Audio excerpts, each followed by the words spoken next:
दोस्तों नमस्कार, कैसे हैं आप सभी। आशा करता हूं कि आप सभी स्वस्थ एवं प्रसन्नचित्त होंगे। महादेव की कृपा आप सभी पर बनी रहे, इसकी मैं प्रार्थना करता हूं। मित्रों, आज 6वां और 7वां अध्याय के बारे में चर्चा करेंगे।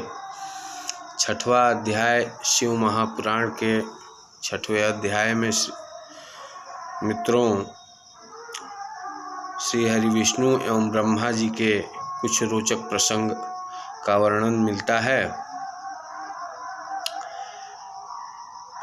वह प्रसंग इस प्रकार है मित्रों कि जब भगवान विष्णु जी क्षीर सागर में शेष शैया पर विश्राम कर रहे थे, तभी ब्रह्मा जी अचानक वहां आ पहुँचे और भगवान विष्णु को पुत्र शब्द से संबोधित कर कहा, पुत्र उठो, देखो मैं तेरा ईश्वर हूँ, मुझे प्रणाम कर मेरे चरण रज को अपने माथे से लगा, जिससे तुम्हारे सारे पाप नष्ट हो जाएंगे।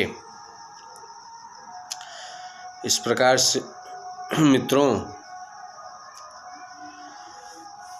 ब्रह्मा जी ने विष्णु जी को कुछ कटु वचन भी बोले। यह सुनकर श्री हरि विष्णु जी के मन में बहुत पीड़ा हुई और क्रोध उत्पन्न हुआ, परंतु श्री विष्णु जी ने अपने क्रोध को शमन कर श्री ब्रह्मा जी द्वारा संबोधित किए गए शब्दों का प्रयोग श्री ब्रह्मा जी के लिए करते हुए कहा, पुत्र ब्रह्मा, तुम्हारा कल्याण हो, आओ मेरे समीप बैठो और बताओ तुम्हारा मुख टेढ़ा क्यों हो गया है। दोस्तों, ऐसे अनेकों शब्द का इस्तेमाल श्री हरि विष्णु ने ब्रह्मा जी के लिए किया। तब श्री हरि विष्णु जी ने और ब्रह्मा जी ने एक दूसरे के लिए ऐसे ही कटु वचन का प्रयोग करने लगे और देखते ही देखते उन दोनों के मध्य भीषण संग्राम शुरू हो गया।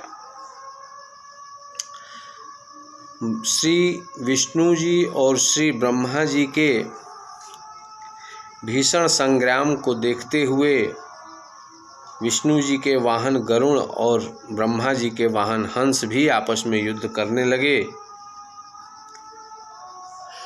और एक दूसरे पर घातक एवं विध्वंसक अस्त्रों से भी प्रहार करना प्रारंभ कर दिया।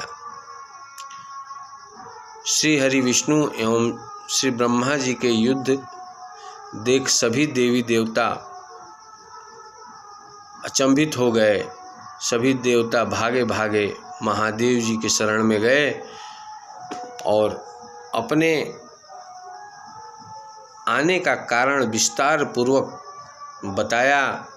श्री ब्रह्मा जी एवं श्री विष्णु जी के मध्य हो रहे युद्ध और माता पार्वती के समक्ष यह सब कुछ कहा। मित्रों, 6वां अध्याय यहीं समाप्त होता है। 7वां अध्याय प्रारंभ होता है। श्री ब्रह्मा जी एवं श्री विष्णु जी के मध्य युद्ध की समाचार सुनकर माता पार्वती सशंकित हुई। तब भगवान शंकर ने अपने 100 गणों को साथ लेकर स्वयं भद्र रथ पर सवार होकर आगे आगे युद्ध स्थल की तरफ चल दिए और महादेव जी के पीछे अन्य देवतागण भी चल दिए। महादेव जी आकाश मंडल में ही छिपकर श्री हरि विष्णु एवं ब्रह्मा जी के युद्ध को देखने लगे। इस युद्ध की प्रचंडता को देख भगवान शंकर जी ने महाअग्नि तुल्य एक स्तंभ के रूप में ब्रह्मा और विष्णु के मध्य प्रकट हुए। यह अद्भुत दृश्य देख ब्रह्मा और विष्णु कहने लगे, यह इंद्रियातीत अग्नि स्वरूप स्तंभ क्या है, इसका पता लगाना चाहिए। तब ऐसा निश्चय कर श्री ब्रह्मा जी ने हंस रूप धारण कर स्तंभ के ऊपरी छोर की तरफ बढ़ने लगे और श्री हरि विष्णु ने शूकर रूप धारण कर स्तंभ के मूल निचले स्तर को खोजने हेतु स्तंभ के निचले स्तर की तरफ बढ़ चले। बहुत दूर तक गमन करने के पश्चात मित्रों, बहुत दूर तक गमन करने के पश्चात श्री ब्रह्मा जी को आकाश में केतकी का पुष्प दिखा, जिस पर श्री ब्रह्मा जी को यह आभास हुआ कि मैंने तो स्तंभ के आखिरी छोर देख लिया और केतकी का पुष्प लेकर युद्ध स्थल पर लौट आए। उधर श्री हरि विष्णु को नीचे अंतिम छोर न मिलने पर वह भी युद्ध भूमि में वापस लौट आए। श्री विष्णु जी ने श्री ब्रह्मा जी के हाथ में केतकी का पुष्प देख ब्रह्मा के पैर पकड़ क्षमा याचना करने लगे और ब्रह्मा जी को अपने से श्रेष्ठ देव घोषित कर दिया। ऐसा देख भगवान महादेव तत्क्षण वहाँ प्रकट हुए।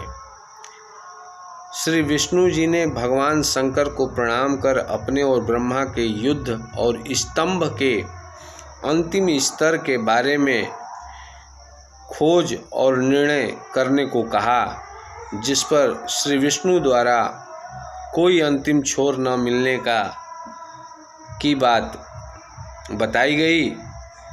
वहीं ब्रह्मा ने आकाश में अंतिम छोर को देखने और सबूत के तौर पर केतकी का पुष्प लाने की बात कही। तब भगवान शंकर ब्रह्मा जी पर असत्य बोलने